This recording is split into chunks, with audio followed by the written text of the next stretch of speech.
Hello दोस्तों, आप लोग कैसे हैं? आशा करते हैं कि आप लोग बहुत अच्छे होंगे। देखिए, आज हम लोग क्लास 10th का बहुत इम्पोर्टेंट टॉपिक पर चर्चा करने जा रहे हैं और वो है जीत जीत में निरखत हूँ। इसके लेखक का नाम क्या है? पंडित बिरजू महाराज जी। इस कहानी से ऑब्जेक्टिव भी बहुत सारे पूछा जाता है और सब्जेक्टिव भी बहुत सारे पूछा जाता है। शुरू से अंत तक आप इस वीडियो में बने रहिए, पूरा कहानी गौर से सुनिए। ऑब्जेक्टिव और सब्जेक्टिव दोनों बहुत अच्छे तरह से आपको कन्फर्म याद हो जाएगा। देखिए, इस कहानी से बहुत कुछ सीख भी मिलेगा कि थोड़ा देर में सुख होता है, थोड़ी देर में दुख हो जाता है। बहुत सी बस पूरा कहानी आप सुनिएगा, तब समझ में आपको आएगा कि कहानी से क्या सीख मिलता नहीं मिलता। चलिए, बिना लेट किए हुए हम लोग चलते हैं चैप्टर की तरफ चलते हैं। चैप्टर में देखिए क्या है कि जीत जीत चैप्टर का नाम है जीत जीत में निरखत हूँ। क्या है? चैप्टर का नाम है जीत जीत में निरखत हूँ और इसके लेखक का नाम है पंडित बिरजू महाराज जी। और पंडित बिरजू महाराज जी के पूरा जीवनी के बारे में हम लोग पढ़ेंगे। कहाँ जन्म हुआ और कहाँ से कहाँ चले गए, हम लोग पूरा उसके पूरा डिटेल्स में पढ़ेंगे। सिर्फ शुरू से अंत तक इस वीडियो में बने रहिए, पूरा समझ में आपको आएगा। इसमें कोई कहानी नहीं होता है, खिस्सा नहीं होता है गाँव देहात का, उस भाषा में आपको सिखाएंगे और आपको ऑलरेडी पूरा समझ में चले आएगा। चलिए देखिए, चैप्टर का नाम है जीत जीत में निरखत हूँ और लेखक का नाम है पंडित बिरजू महाराज है। पंडित बिरजू महाराज कथक नृत्य के विश्व प्रसिद्ध महान कलाकार थे। यानी वो नृत्य करते थे। नृत्य माने होता है कि डांस होता है ना, वो डांस करते थे। नृत्य माने क्या होता है? डांस होता है। वो नृत्य करते थे और बहुत प्रसिद्ध कलाकार थे।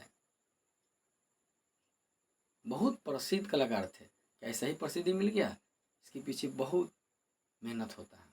देखिएगा कि चैप्टर का नाम क्या है? जी जीत में निरखत हूँ और लेखक का नाम है पंडित बिरजू महाराज जी। इसका लेखक का नाम है पंडित बिरजू महाराज। कथक नृत्य के विश्व प्रसिद्ध महान कलाकार थे।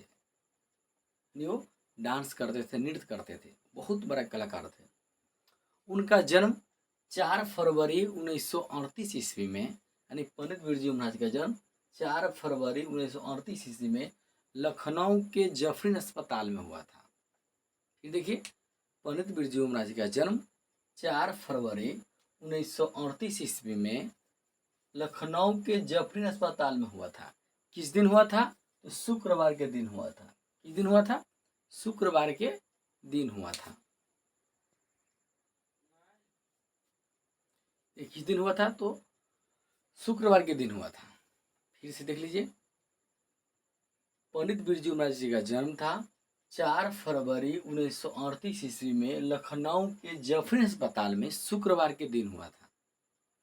ये देखिए, पंडित बिरजू महाराज का जन्म ऑब्जेक्टिव बहुत सारी से आता है। पंडित बिरजू महाराज का जन्म 4 फरवरी 1938 ईस्वी में लखनऊ के जफरीन अस्पताल में शुक्रवार के दिन इनका जन्म हुआ था। अब बिरजू महाराज की सुबह, पता है, शुक्रवार के दिन सुबह 8 बजे जन्म हुआ था। कितना बजे? सुबह 8 बजे। वो भी बसंत पंचमी के एक दिन पहले जन्म हुआ था। बसंत पंचमी के एक दिन पहले जन्म हुआ था। इसे देख लीजिए, पंडित बिरजू महाराज का जन्म 4 फरवरी 1938 ईस्वी में लखनऊ के जफरी अस्पताल में शुक्रवार के दिन सुबह 8 बजे हुआ था और बसंत पंचमी के एक दिन पहले हुआ था। ऑब्जेक्टिव बहुत सारे से निकल गया। ठीक है, अब देखिए, पंडित बिरजू महाराज की 3 बहनें थी। पंडित बिरजू महाराज के 3 बहनें थी। जब पंडित बिरजू महाराज 1.5 से 2 साल के थे तो उनकी बड़ी बहन 15 वर्ष बड़ी थी। जो पंडित बिरजू महाराज जब 1.5 से 2 साल के थे ना, उस समय जो उसकी बड़ी बहन है 15 वर्ष बड़ी थी और छोटी बहन 8 से 9 साल बड़ी थी। कितने? 8 से 9 साल बड़ी थी। अब देखिए, पंडित बिरजू महाराज का जन्म लखनऊ में हुआ था, लेकिन इनकी बहनों सबका जन्म रामपुर में हुआ था। पंडित बिरजू महाराज का जन्म,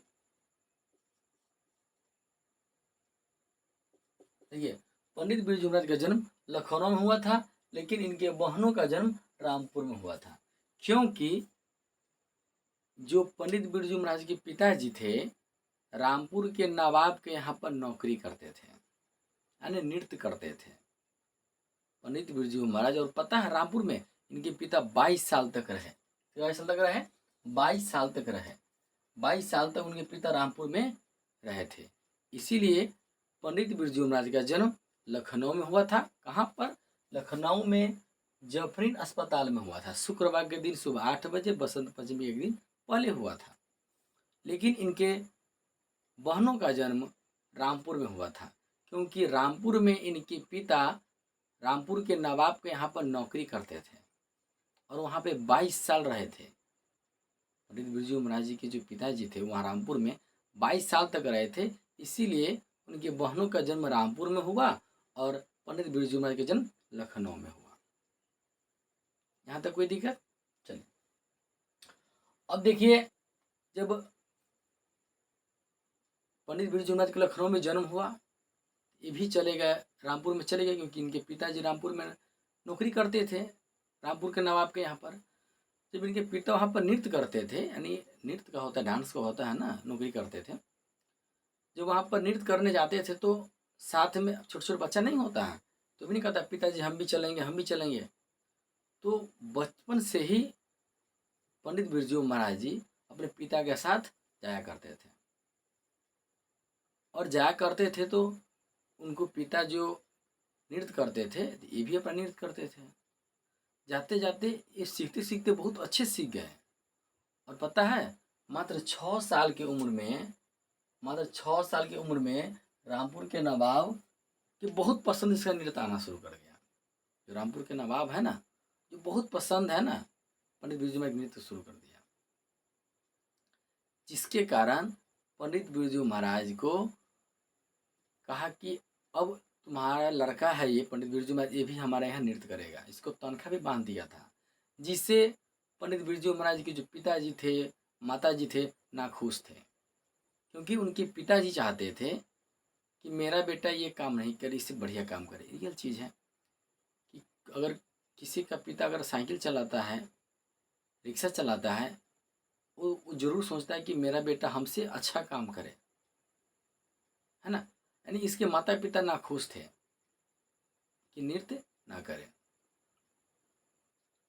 जिसके कारण इसके माता पिता हनुमान जी से मन्नत भी मांगते थे कि नौकरी छूट जाएगा ना तो हम आपको लड्डू प्रसादी चढ़ाएंगे।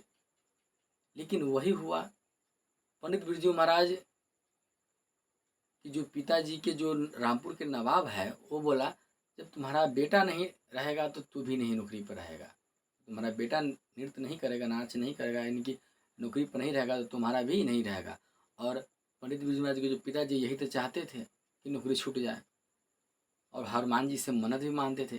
खुशी खुशी आए और हनुमान जी के खुशी में लड्डू चढ़ाए। ठीक है, अब क्या हुआ, वो रामपुर से दिल्ली चले गए, अपने परिवार को ले लिए और रामपुर से दिल्ली चले गए। दिल्ली में गए तो हिंदू मुसलमान के विवाद के कारण वो दिल्ली से फिर लखनऊ आ गए, दिल्ली से फिर लखनऊ आ गए। लखनऊ इसका पैतृक घर था, यहीं से खानदानी घर था, क्योंकि पंडित बिरजू महाराज के पिताजी घर लखनऊ में ही था। रामपुर में तो वहाँ पर नौकरी करते थे, 22 साल तक रह गए थे, इसीलिए उसकी बहनों का जन्म रामपुर में और पंडित बिरजू महाराज जी का जन्म लखनऊ में हुआ था। ठीक है, यानी नौकरी छूटा, हनुमान जी के प्रसादी चढ़ाए खुशी से और चले गए दिल्ली चले गए। दिल्ली में हिंदू मुसलमान में जब विवाद हुआ किसी कारणवश, तो उन्होंने क्या किया, दिल्ली छोड़ के फिर लखनऊ आ गए। कहाँ आ गए? लखनऊ आ गए। लखनऊ आ गए तो लखनऊ से ही अपना प्रोग्राम करना शुरू कर दिए, जहाँ तहाँ देश विदेश है प्रोग्राम करना उसके पिताजी के साथ शुरू कर दिए। पंडित बिरजू महाराज के एक चाचा भी थे, शंभू महाराज, जो वो भी बहुत अच्छे नर्तक थे। पंडित बिरजू महाराज के चाचा जी थे जिनका नाम शंभू महाराज था, यानी बिरजू महाराज के चाचा जी का नाम शंभू महाराज थे, वो भी बहुत अच्छे नर्तक थे। अब यहाँ से प्रोग्राम करने पर पंडित बिरजू महाराज, उनके पिताजी और उनके चाचा जी साथ में जाते थे। अब यहाँ से उन लोगों का घर परिवार बहुत अच्छी तरह से चलता था, बहुत अच्छी तरह से चलता था। हंसी खुशी घर पर चलता था, क्योंकि कुछ पैसा उनके चाचा जी से जो हो जाता था, उन पापा जी से, और कुछ बिरजू महाराज के भी हो जाता था। बहुत खुशी से घर परिवार चलता था। लेकिन क्या हुआ कि जब उनका जो पिताजी है, उनके पिताजी के साथ वो प्रोग्राम करने गए थे, पता है प्रथम पुरस्कार पंडित बिरजू महाराज जी को प्रथम पुरस्कार कलकत्ता में मिला हुआ था। क्या हुआ? कलकत्ता में मिला हुआ था। चाचा जी और उनके पिताजी के साथ जो प्रोग्राम करने गए कलकत्ता में, तो प्रथम देखिए, पहला प्रथम पुरस्कार उनको कलकत्ता में मिला। कितनी उम्र में? 8.5 साल की उम्र में। 8.5 साल की उम्र में पंडित बिरजू महाराज जी का उम्र उस समय 8.5 वर्ष के थे। 8.5 वर्ष की उम्र में कलकत्ता में प्रथम पुरस्कार मिले। प्रथम पुरस्कार मिला, समूह महाराज क्या कहते हैं? बड़े मियाँ तो बड़े मियाँ, छोटे मियाँ सुहान अल्लाह। पंडित बिरजू महाराज जी को, उनके चाचा जी थे समूह महाराज, बोले बड़े मियाँ तो बड़े मियाँ, छोटे में भी सुहान अल्लाह। यानी पिता जी तो अच्छे नृतक हैं ही है, साथ में उसका लड़का भी बहुत अच्छे नृतक है। क्यों? क्योंकि जब प्रथम पुरस्कार कलकत्ता में मिला था मात्र 8.5 वर्ष की उम्र में, समझ आइए, 8.5 वर्ष उम्र के 8.5 साल की उम्र में उसको प्रथम पुरस्कार कलकत्ता में मिल गया। उसके बाद उनके पिता का जो आखिरी प्रोग्राम था, उनके पिताजी के साथ आखिरी प्रोग्राम थे, वो थे मैनपुरी में थे। कहाँ पर थे? मैनपुरी में थे। उनके पिताजी के साथ आखिरी प्रोग्राम मैनपुरी में थे। जब देखिए समय बदलता रहता है, कहीं पर खुशी, कहीं पर दुखी। देखिए सब घर परिवार अच्छे से चल रहा था, घर परिवार साथ साथ में समूह महाराज जिनके चाचा थे वो भी साथ दे रहे थे, अच्छे से प्रोग्राम चलता, पैसा कमाता, अच्छे से घर पर चल रहा था। लेकिन देखिए नसीब का खेला, क्या होता है कि पंडित बिरजू महाराज जी को जो पिताजी है उनका मृत्यु हो जाता है। यानी 9.5 वर्ष की उम्र में जब उनके पिताजी मरे, मृत्यु हुए, तो पंडित बिरजू महाराज जी का जन्म, जब पंडित जी की उम्र 9.5 वर्ष के थे, यानी पंडित बिरजू महाराज जी थे वो 9.5 साल के थे। तो उनका पिता की मृत्यु यानी 1947 ईस्वी में उनके पिता की मृत्यु हो गया। उनके पिता का उम्र लगभग उस समय 54 साल थे, और लूह लगने के कारण उनके पिता की मृत्यु हो गया था। फिर देखिए पंडित बिरजू महाराज का जब उनके पिताजी मरे 1947 ईस्वी में, उनके पिताजी मरे, तो उनके पिताजी की उम्र लगभग 54 साल थे, और लूह लगने के कारण उनके पिता की मृत्यु हो गई। और उस समय पंडित बिरजू महाराज का उम्र 9.5 साल था। क्या थे? 9.5 साल पंडित बिरजू महाराज के उम्र थे। अब यहाँ से देखिए इनका समय उल्टा हो जाता है। जिस घर में खुशी का माहौल था, पैसा कमाता था, उस समय में देखिए 8.5 साल की उम्र में इसको प्रथम पुरस्कार मिलता है। पिताजी के साथ कलकत्ता में काम का प्रोग्राम किया थे, तो जब कोलकाता में प्रोग्राम किए थे तो 8.5 साल की उम्र में इसको प्रथम पुरस्कार मिला, और 9.5 साल की उम्र में इसका पिता की मृत्यु हो गया। जब ये 9.5 साल के थे तो 54 साल की उम्र में 1947 ईस्वी में इनके पिता को लूह लगने के कारण मृत्यु हो गया था। जब मृत्यु हो गया तो समझ लीजिए कि इसके ऊपर बहुत बड़ा दुख आ गया। यानी इनके पास इतना पैसे भी नहीं थे कि अपने पिता की श्राद्ध कर पाए, अपने पिताजी को श्राद्ध कर पाए, इतना पैसे भी इसके पास नहीं थे। इन्होंने, अब पता है जब इनके पिताजी मरे तो चाचा जी में आपस में लड़ाई झगड़ा होने से चाचा जी के साथ छोड़ दिए, ये अकेला पड़ गए। जब समय ठीक था तो सब था, पिताजी की मृत्यु होने के बाद चाचा जी सब आपस में झाझट होता तो साथ छोड़ दिए। इन्होंने क्या किया, 10 दिन के अंदर 2 प्रोग्राम किए। 10 दिन के अंदर 2 प्रोग्राम किए, और 2 प्रोग्राम में इनको 500 रुपया मिला। क्या मिला? 500। देखिए पंडित बिरजू महाराज क्या किए, उसके श्राद्ध करने के लिए पैसे भी नहीं थे, तो 10 दिन के अंदर 2 प्रोग्राम किए, और 2 प्रोग्राम किए तो इनको 500 रुपया मिला। कितना मिला? 500 रुपया मिला। तब जाकर इन्होंने अपने पिताजी का श्राद्ध कर पाए। देखिए समय कितना परिवर्तन समय हो गया। एक समय था तो पैसा भंडार था, आता था पैसा, प्रोग्राम करते थे। तो एक समय हुआ कि पिताजी के श्राद्ध करने के लिए इसके पास पैसा नहीं थे, तो 10 दिन के अंदर 2 प्रोग्राम किए तो इनको 500 रुपया मिला। उससे जाकर पिताजी के श्राद्ध किए। और उनको बता दें, इनके जो गुरु है, इनको पिताजी को माना जाता है। पंडित बिरजू महाराज गुरु अपने पिताजी को मानते थे, क्योंकि इनको पिताजी ही इसके नृत्य के बारे में सिखाए थे। और इनके पिताजी गांडा होता है ना, चलो पूरा तुमको सिखा दिए, तो गांडा बांधते क्रम में इससे 500 रुपया लिए थे। कितने रुपया लिए थे? 500 रुपया लिए थे पंडित बिरजू महाराज इनके पिताजी। 500 रुपया लिए थे गांडा बांधते क्रम में। होता है चलो तुम सब कुछ तुमको सिखा दिए, खुशी से दो। तो बोला कि 500 रुपया लेंगे तब गांडा बांधेंगे। ठीक है। अब यहाँ से देखिए, जो इनके पिताजी है मृत्यु हो जाता है। अब यहाँ पे इसको घर चलाने के लिए तो पैसा की जरूरत पड़ती है ना, तो पैसा तो कमाना होगा इसको। तो इन्होंने क्या किया कि 25-25 रुपया का 2 ट्यूशन पकड़ा। देखिए, पहले तो ये अपने कुछ कुछ पिताजी कमाते, कुछ रुपया हो जाता था। पिताजी के मरने के बाद घर परिवार भी तो चलना चाहिए ना। इन्होंने क्या किया, प्रोग्राम भी करने जाता था। ऐसी बात नहीं है, प्रोग्राम इसके पिताजी के मरने के बाद प्रोग्राम करने जाता था, इसके साथ इनकी माँ जाती थी। और जब प्रोग्राम में करते थे तो अपनी माँ को बोलते कि माँ हम अच्छे कर रहे हैं ना। तो जज की भांति इसकी माँ कहती हाँ बहुत अच्छा है, थोड़ा सा खराब हो रहा है, अच्छे कर लो। यानी अपना सबसे बड़ा जज अपनी माँ को मानते थे। पंडित बिरजू महाराज गुरु अपने पिता को मानते थे और जज अपने माँ को मानते थे। ठीक है। अब देखिए, वो प्रोग्राम भी करते थे और साथ साथ में 25-25 रुपया का 2 ट्यूशन भी किए।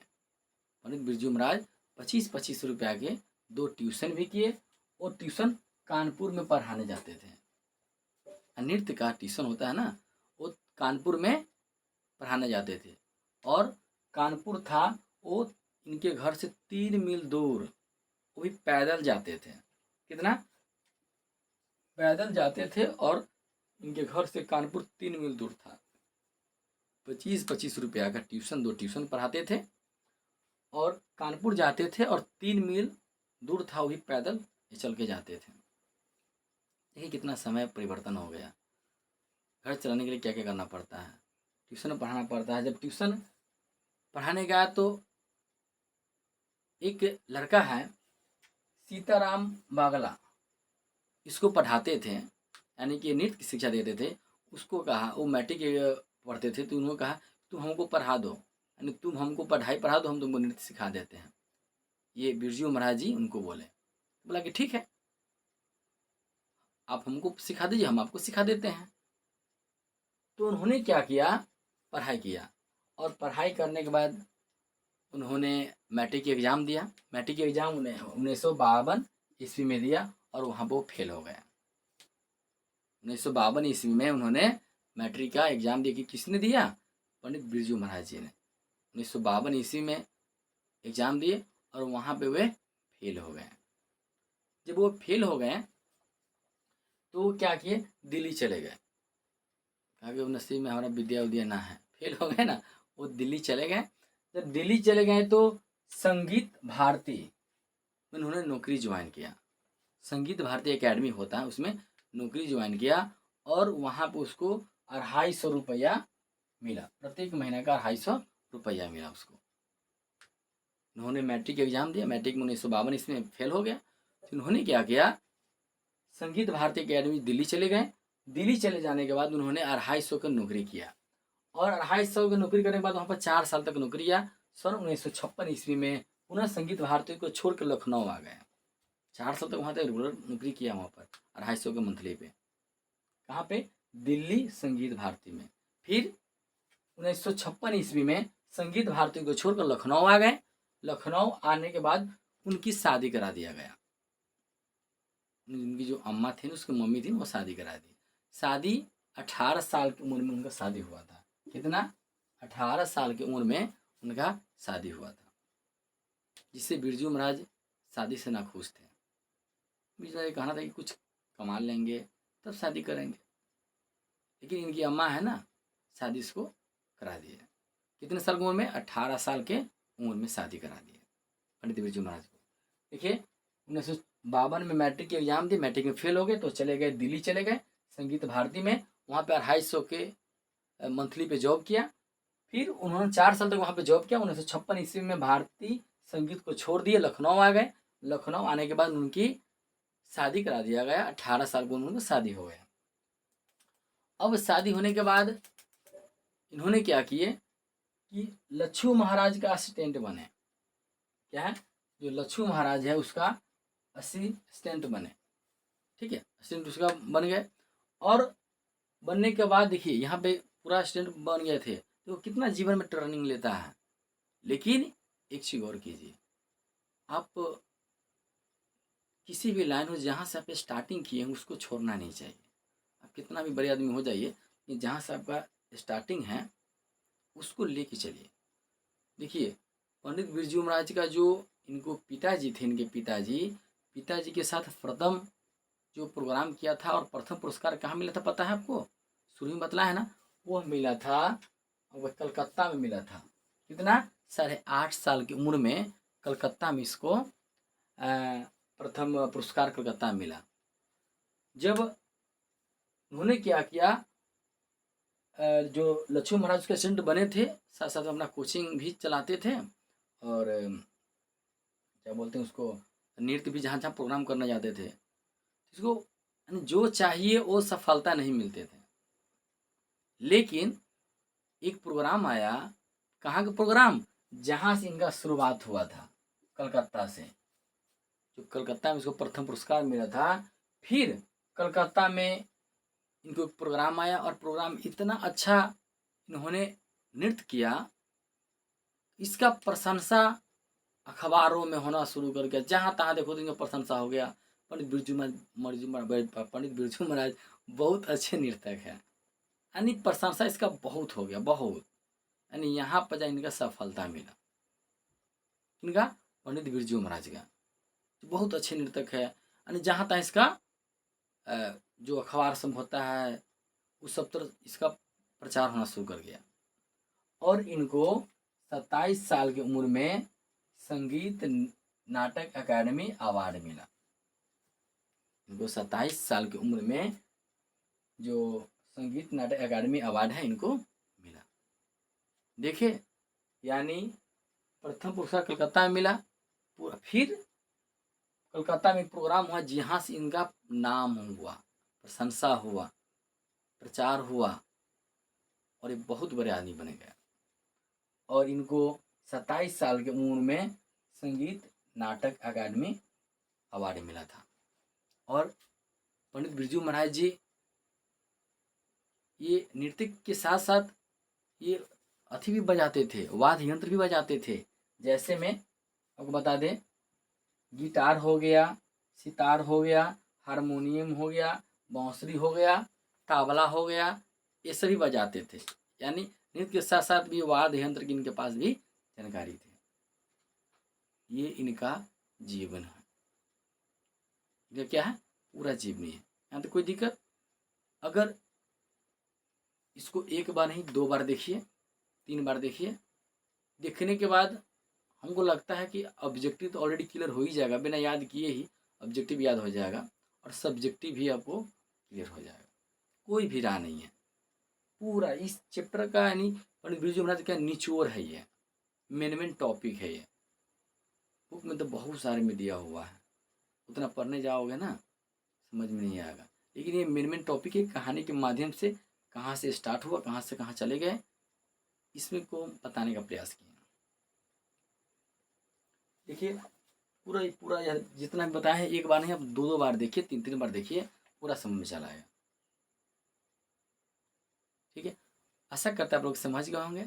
समझ गए होंगे तो वीडियो को लाइक सब्सक्राइब जरूर करें, क्योंकि इस चैनल पे आपको 10th का जो संस्कृत हो गया, हिंदी हो गया, इस सब का जो कहानी के माध्यम से जो एकदम सिंपल आसान भाषा में बताने का प्रयास करेंगे।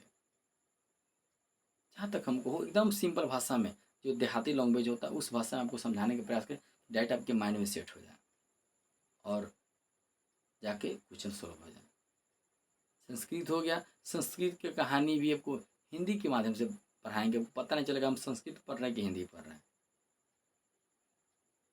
इसलिए अगर इस चैनल पर नए हैं तो इसको लाइक सब्सक्राइब जरूर करें। मिलते हैं नेक्स्ट वीडियो में।